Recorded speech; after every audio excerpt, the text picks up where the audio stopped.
Hey there, Detroit sports fanatics, and welcome to Taylor's Detroit Sports Show, or Taylor's Detroit Sports episode 28 on Spreaker. I'm Taylor Phillips. Short podcast tonight since this is very late. Just a recap of tonight's games for the Tigers and Lions. Both of them did not end up well for either team. Tigers took a 7-2 pounding from the Seattle Mariners, and the Lions coughed up a lead very late. Lost 27-26 to the Oakland Raiders, thanks to the reserve secondary. First off,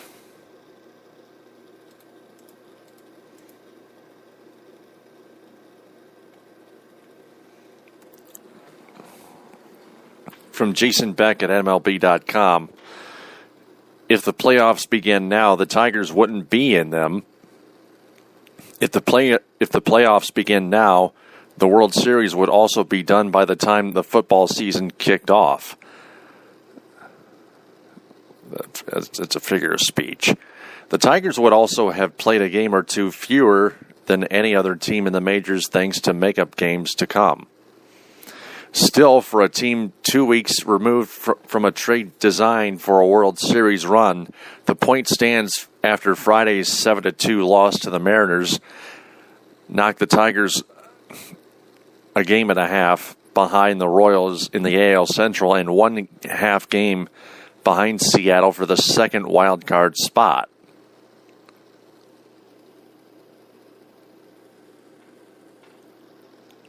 The M's and Tigers have the same number of losses, 55.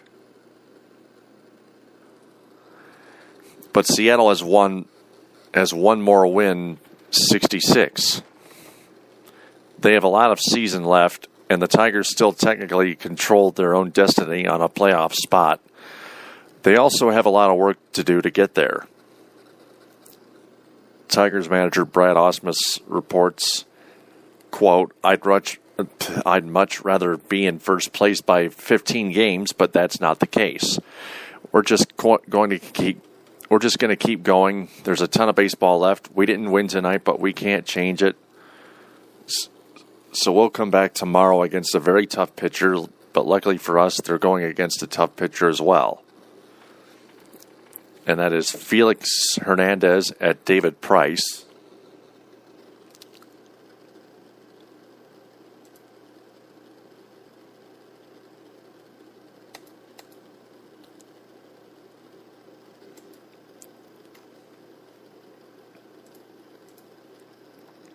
Hernandez is 13-3, with a 1.95 ERA. No wonder he was a big all-star.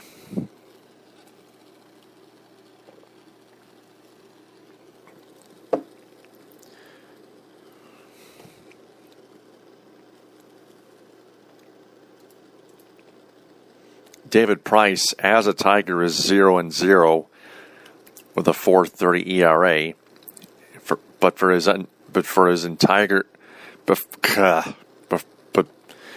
entire season,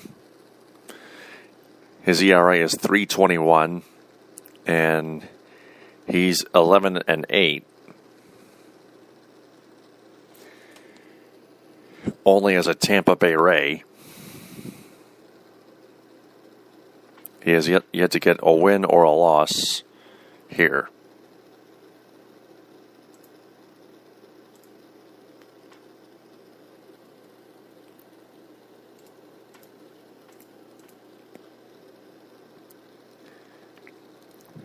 Felix Hernandez has struck out 194 batters and only walked 32.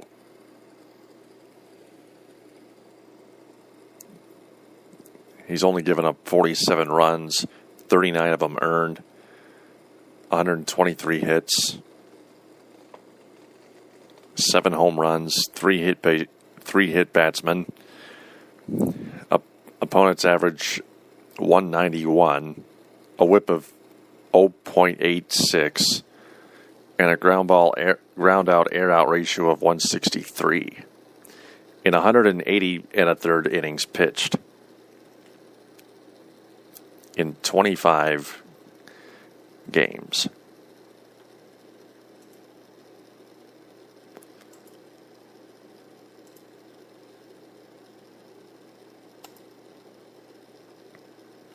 But back to the series opener.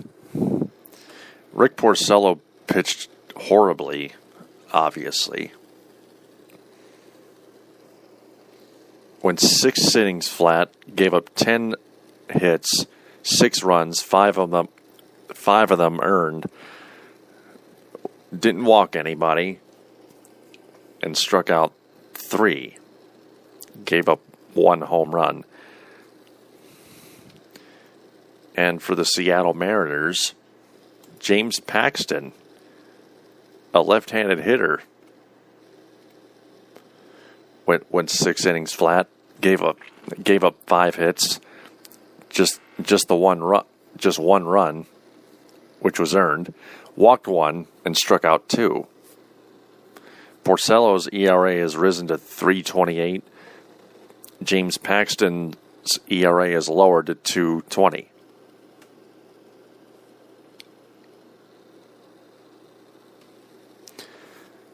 Melvin Mercedes made his major league debut and pitched 2 beautiful innings.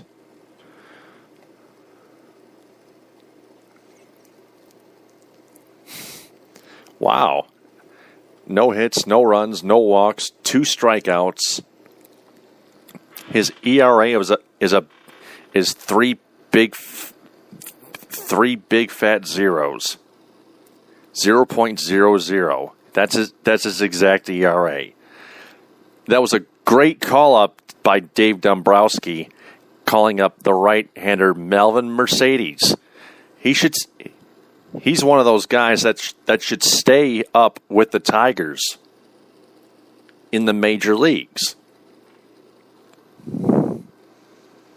He did absolutely outstanding against the Seattle Mariners offense.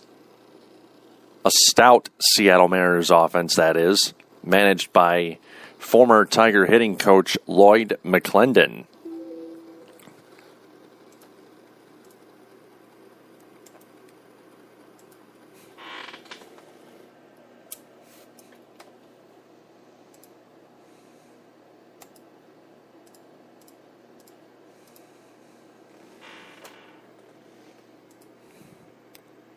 And then Ian Kroll pitched the 9th inning, gave up a hit and a run, but no home run.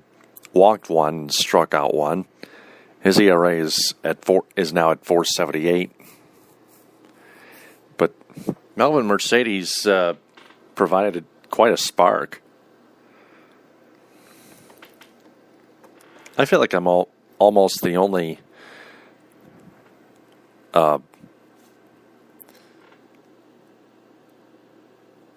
watcher at home that saw all this, that saw Mercedes take flight, take the bullpen to new heights. And Melvin Mercedes just might help give the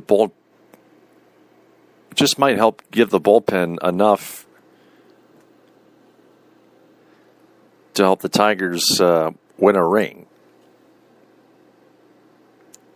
It may not be this year, it may not be next year, but if we do give them a couple years or a few years, but this is win now. So forget what I just said. Melvin Mercedes is needed in the major leagues with the Tigers. By the Tigers.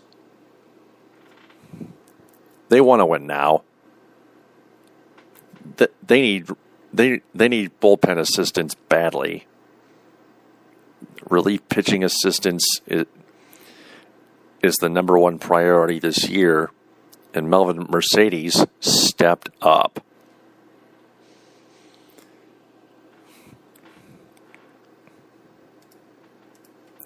Now, who is Melvin Mercedes, you ask?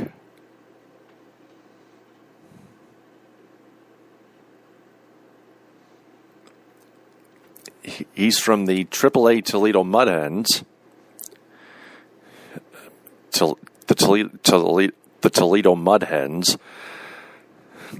His minor league record, his minor league career record, 12-14 with a 2.99 ERA, 220 games,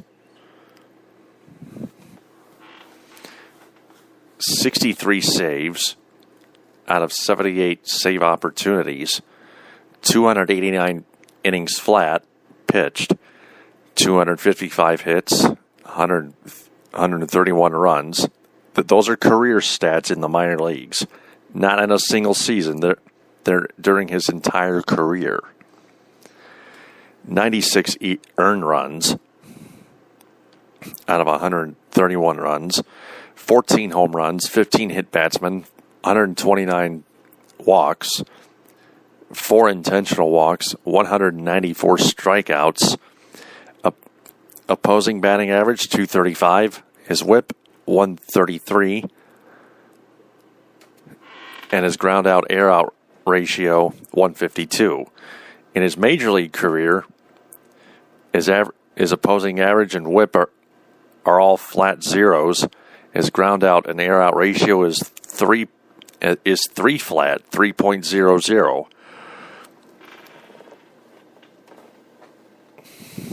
Out of just one game. The Tigers might need him for at least a few more. And maybe beyond.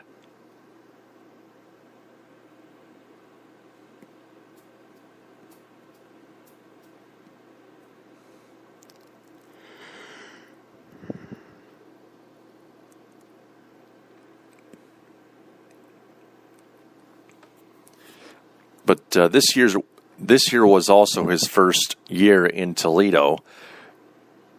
He played for 2 teams in 09, 11, 12, and 13. 2011, 12, and 13. He also played for the Western Michigan Class A Whitecaps in 2010.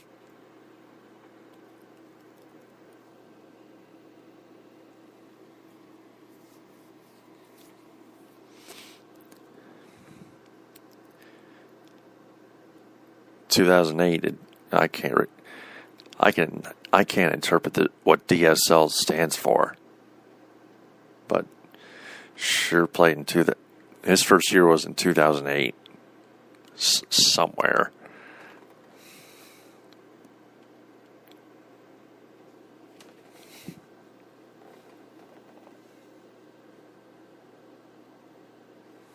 But give Melvin Mercedes a hand tonight. That's one of the bright sides. Another bright side that I would pick is Miguel Cabrera hitting 2 doubles.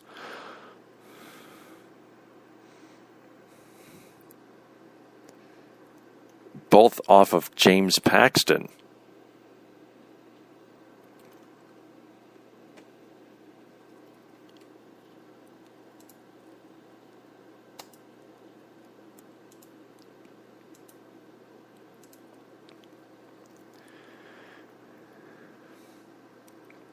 Ian Kinsler continued his slump, going 0 for 4. Nick Castellanos and Brian Holiday also went 0 for 4. Torrey Hunter went 0 for 3. His batting average is now down to 271.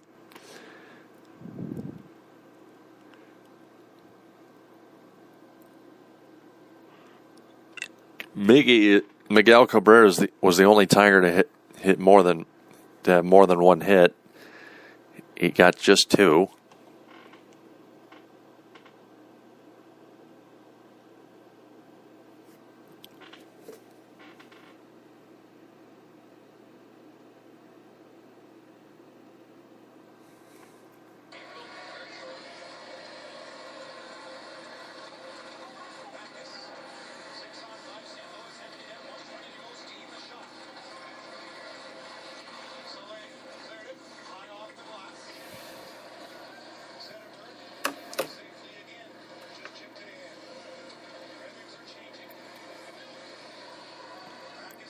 So Porcello takes a rare rough loss.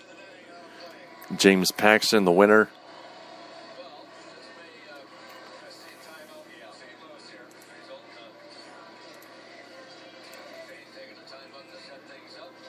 The Mariners scored 3 in the top of the second on 2 RBI singles by Logan Morrison and Andy Chavez.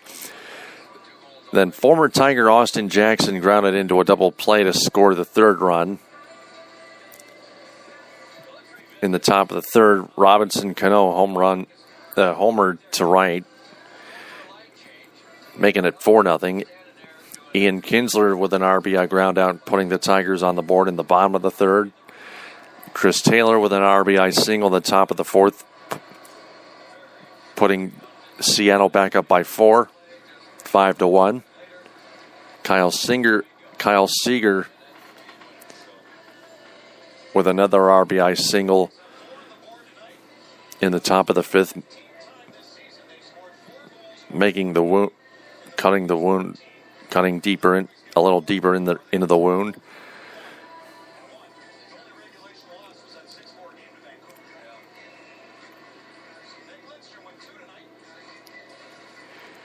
Victor Martinez with an RBI single in the bottom of the 8th.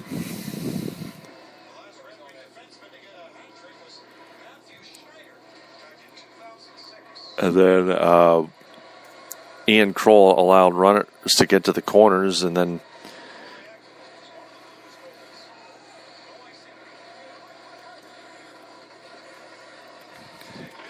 Brad Miller scored on a pickoff play between first and second on Chris Taylor.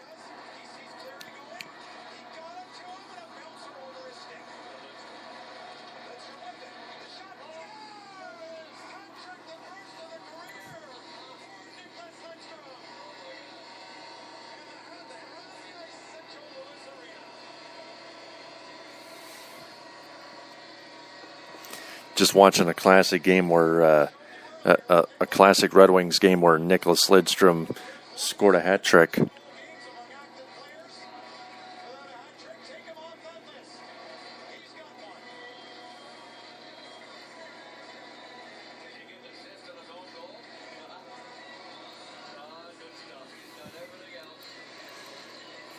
And that made it 7-2, and that's how it ended up.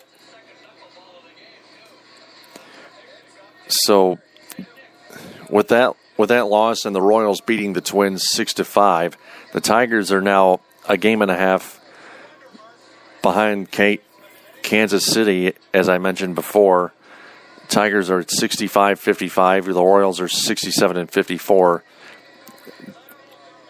And the Mariners are 66-55, a half game ahead of the Tigers for the second wild card spot, as also mentioned before.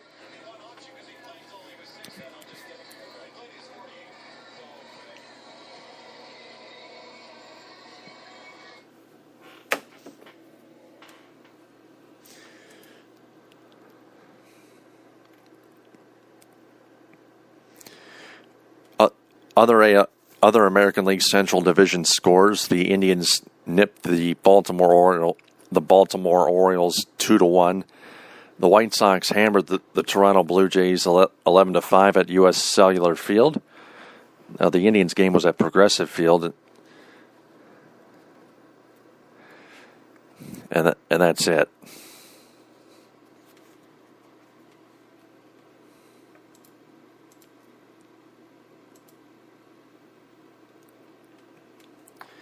Now moving on to some Lions.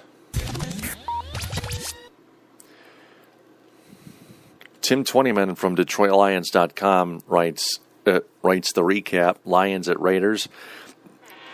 The Detroit Lions' first-team offense provided the punch Friday night in Oakland, but the reserves couldn't keep the lead in a 27-26 loss in Oakland.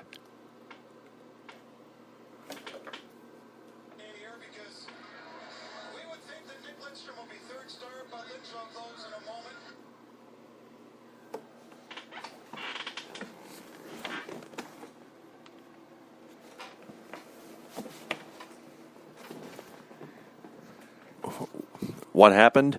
The Detroit Lions' The Raiders scored on a 19-yard touchdown from Matt McGloin to Bryce Butler with 6 seconds left to win. The Lions gave up a 23-10 lead, but the positive to take from this one from Detroit's perspective is how the first and second teams built the lead.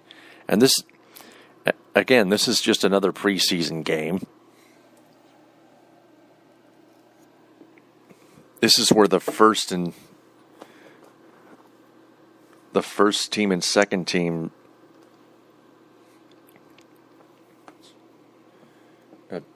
both dominate, and the third team was just flat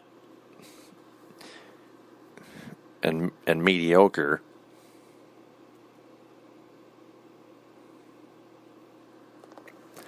After going 60 plays before scoring a touchdown last week against the Cleveland Browns at Ford Field, a James Ihedebo,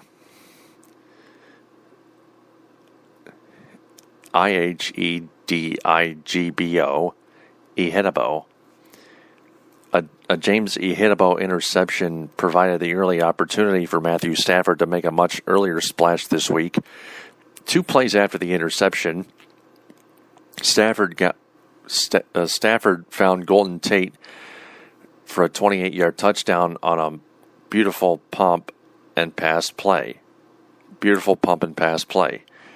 defense then came out and forced a 3-and-out on the next Raider possession.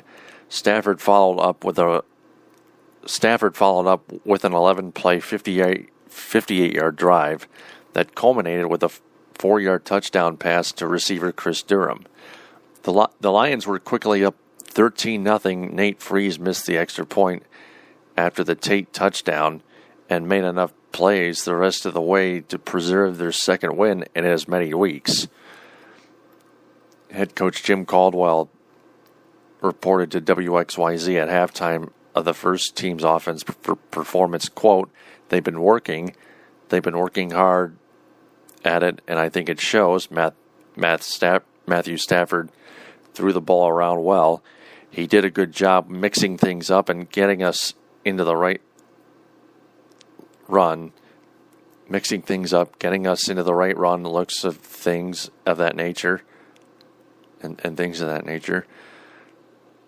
But, we still have a long way to go. Backup quarterback Dan Orlovsky relieved Stafford in the second quarter and led two scoring drives of his own, including an 8-play, 83-yard drive in the third quarter that extended their lead to 23-10 on a George Wynn 1-yard score. What didn't happen? The Lions' special teams didn't play well. It started with a Nate Freese missed extra point following the Tate touchdown. The NFL has pushed the extra points back to a distance of 33 yards the first 2 weeks of the preseason as a test to see if there'll be a more competitive play. There have been another misses from that distance so far in Freeze. The Lions' seventh round draft pick added his name to the list. It got worse for the Lions special teams early in the second quarter with a too many men on the field penalty on a 4th and 1 field goal attempt by Oakland that gave the Raiders a first down. It turned what would have been a 56-yard field goal into a touchdown 8 plays later. My thoughts exactly when that happened.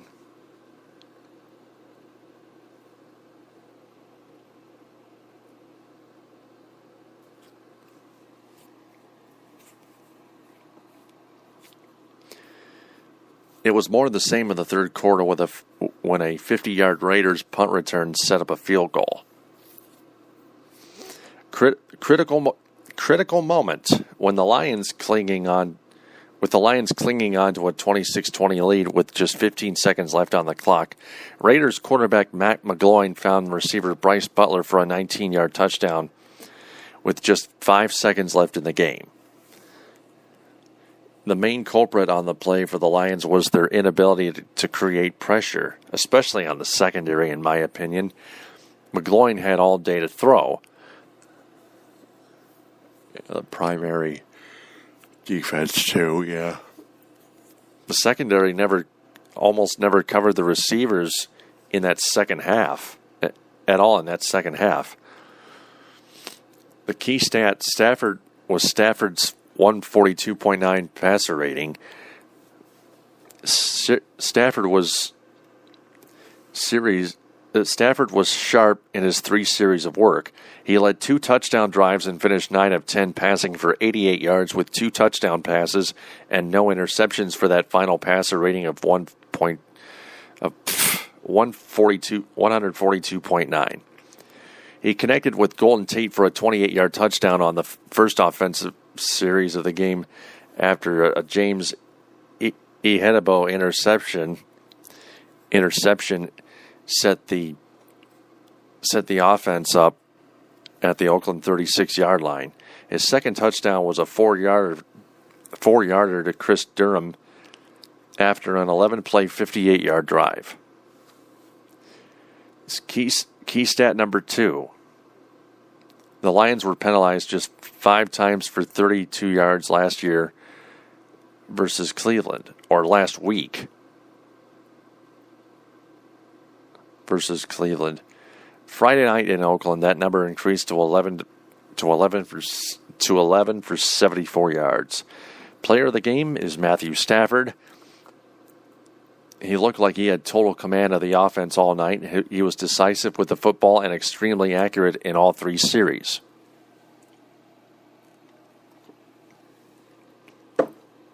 His touchdown pass to Tate was especially nice. He pumped Tate open on a double move and dropped one right in there. His one incompletion of the night was a screen pass to Reggie Bush that went off his hands. That's the end of that article.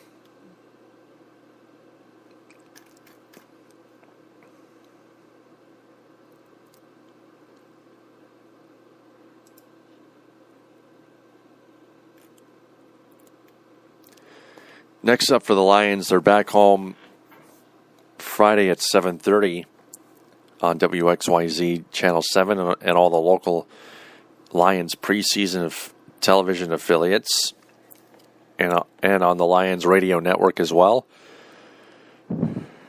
Go to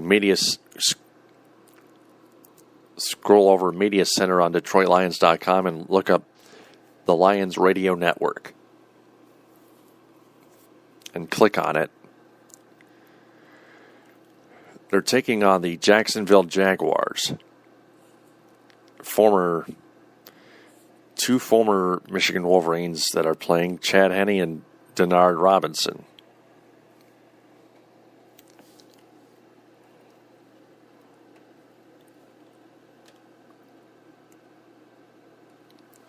Those are 2 quarterbacks to watch. So that's going to do it for episode 28 of Taylor's Detroit Sports on Spreaker.